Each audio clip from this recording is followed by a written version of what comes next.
Answer বাহিনীর নাম করে কিছু সন্ত্রাসী সদস্য, আমরা বিশ্বাস করি ওখানে যারা ছিল তারা আনসার বাহিনীর সদস্য নয়, তারা হচ্ছে আনসার লীগের সদস্য। আমরা আসলে এমন এক সময়ে আজকে এই সন্ত্রাস বিরোধী রাজু ভাস্কর্যের পাদদেশে দাঁড়িয়ে কথা বলছি, যখন আমাদের অর্ধ শতাধিক ভাই আহত, ঢাকা মেডিকেলে আমাদের প্রায় 20 জন ভাই ভর্তি রয়েছে,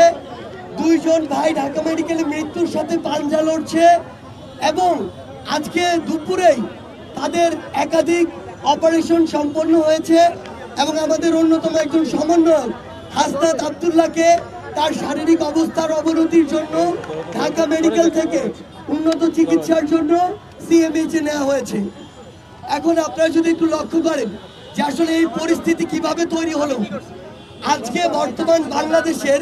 যে নবগঠিত অন্তর্বর্তীকালীন সরকার রয়েছে, সেই সরকার গঠনের 1 মাসও হয়নি। আমরা কখনোই বলবো না যে আপনি এই সরকারের সমালোচনা করবেন না, প্রশ্ন করবেন না, বরং আমরা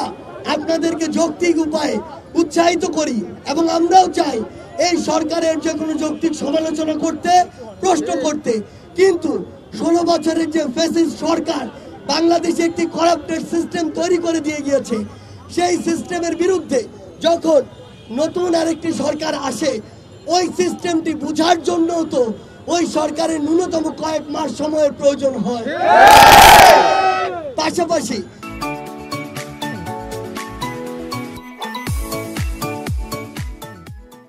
এই যে ফ্যাসিস্ট সরকার 16 বছরে আমলাতন্ত্র থেকে শুরু করে বাংলাদেশের প্রত্যেকটি সেক্টরে তার তোষামতকারী ও মদতপুষ্ট যাদেরকে বসিয়েছে, এখনো তো তাদেরকে সমূলে উৎপাটন করা যায়নি। এমন একটি জায়গায় দাঁড়িয়ে সরকারের সবার আগে প্রয়োজন এই সার্বিক অবস্থাটি বোঝা, যারা ওই ফ্যাসিস্ট সরকারের মদতপুষ্ট দুর্নীতিবাজ রয়েছে তাদেরকে ওই সিস্টেম থেকে উৎপাটন করা, এবং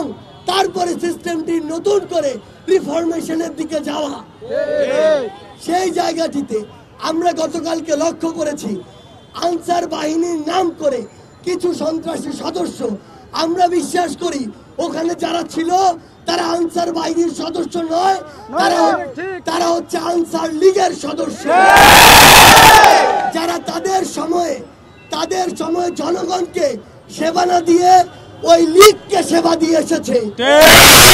যারা যোগ্যতার ভিত্তিতে সে স্থানটিতে না এসে লীগের তোষামত করে পা চেটে ওইখানে এসেছিল। তারা গতকালকে সকালে যখন ওখানে আসে, আমাদের ছাত্র প্রতিনিধি যারা 2 জন অন্তর্বর্তীকালীন সরকারে রয়েছে, তারা মাননীয় স্বরাষ্ট্র উপদেষ্টা সহ অন্যান্য উপদেষ্টাদের সাথে ওই বিষয়ে কথা বলছিল, তাদের একাধিক আলোচনা হয়েছে। এরপরে আমি এবং হাসনাত আব্দুল্লাহ আমাদের স্বাস্থ্য এবং আমাদের যারা আহত ও শহীদ ভাইরা রয়েছেন